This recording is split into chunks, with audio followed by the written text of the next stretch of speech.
ഇതെന്നാ പരിപാടി? ഒരാൾ എനിക്ക് യു ആർ ലുക്കിംഗ് ബ്യൂട്ടിഫുൾ എന്ന് മെസ്സേജ് അയച്ചേക്കുന്നു. അതിന് അപ്പൊ ഞാൻ താങ്ക് യു എന്ന് റിപ്ലൈ അയക്കാൻ പോവാ. താങ്ക് യു എന്നൊന്നും മെസ്സേജ് അയക്കണ്ട. നീ പറ, നീ കല്യാണം കഴിച്ചാണ്, നിനക്ക് 2 പിള്ളേരുണ്ടോ, നീ മെസ്സേജ് അയക്കി. അതൊക്കെ ഞാൻ ഇവിടെ പറയുന്നേ. യു ആർ ലുക്കിംഗ് ബ്യൂട്ടിഫുൾ, അത് സത്യമല്ലേ? അതിനൊരു താങ്ക് യു അയച്ചാൽ ഇപ്പൊ എന്താ കുഴപ്പം? പണിയാവും കേട്ടോ. അതെങ്ങനെ പണിയാവാനാ? വേറെ എന്തെങ്കിലും പറഞ്ഞോണ്ടോ നമുക്ക് അപ്പൊ ബ്ലോക്ക് ചെയ്യാം.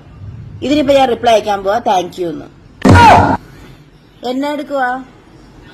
എനിക്ക് ഇൻസ്റ്റാഗ്രാമിൽ ഒരു പെണ്ണ് ഹായ് അയച്ചു. അതെന്താ സംഭവം എന്ന് ഞാൻ ആലോചിച്ചോണ്ടിരിക്കുകയായിരുന്നു. ആലോചിച്ചോണ്ടിരിക്കുവാന്നോ? ആയി അവളുടെ കൂയി. നിങ്ങക്ക് പറഞ്ഞു കൊടുക്കോ കെട്ടി 2 പിള്ളേരുള്ളതാന്ന്? അതിനെങ്ങനെ പറയത്തില്ലല്ലോ. ഈ വയസ്സനാം കാലത്ത് അങ്ങനെ ആലോചിച്ചോണ്ടിരിക്കാന്ന് അല്ലേ? നീ ഇതെന്നാ കാണിച്ചു? നിങ്ങളുടെ ഇൻസ്റ്റഗ്രാമേ ഞാൻ ഡിലീറ്റ് ചെയ്തു.